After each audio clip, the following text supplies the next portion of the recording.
Hello, Bill Howell here. We're going to start the first semester in beef training. We're going to go through the whole carcass of beef first. We're going to go into lamb, veal, and pork in later sessions.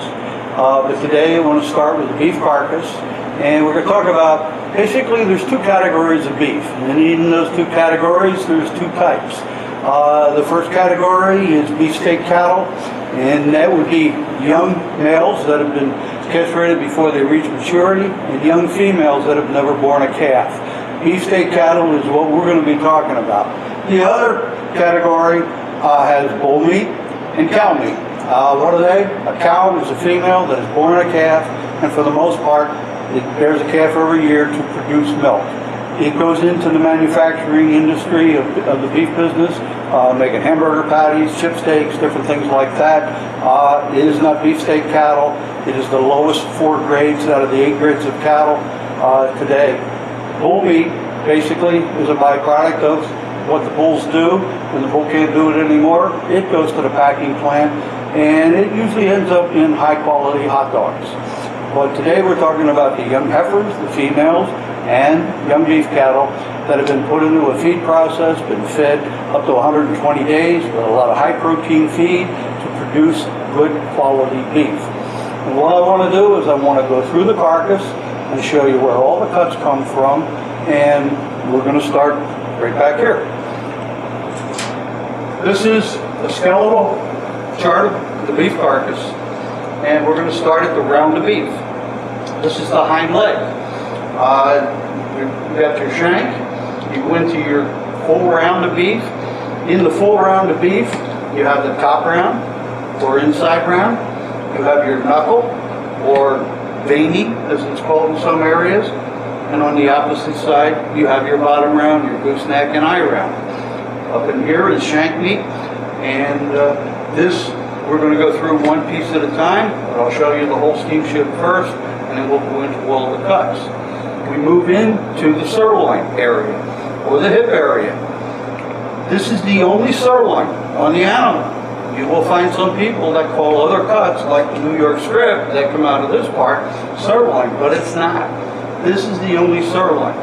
You have your top butt sirloin, you have your bottom butt down here. In the bottom butt, you have 3 muscles. There's the tri-tip, the ball tip, and the sirloin flap. We'll talk about each one of those individually as we move on. Over here, you have the short loin, which has the tenderloin that lies on the inside of the bones, and the strip loin that lays on the outside. The T-bone porterhouse come from this cut with bone left on. When you bone it out, you have your strip loin and your tenderloin. Down here is your flank, not to be confused with skirts. The flank area, it lies underneath the loin cage here, the loin area, and that's where the flank steak comes from. Loin tails will be down here. Some people use those for chip steaks, Philly type steaks, and that would be your loin tails in that market. Lying underneath the rib cage, but connected to the loin, is the hanging tender. The hanging tender is where the hanger steak comes from. It is actually the only cut on the hindquarter that is attached to the hindquarter that can be kosher, because it falls and lies under the rib cage in the forequarter section. This is your hindquarter of beef, and this is where they break the carcass when they're grading it. What they're going to look at when they grade the product is the rib. We're moving into the rib of the animal. You've got 7 bones on the rib, you have 1 bone left on the loin, and 5 bones left in the chuck area. The first 3 bones on that were the traditional prime rib.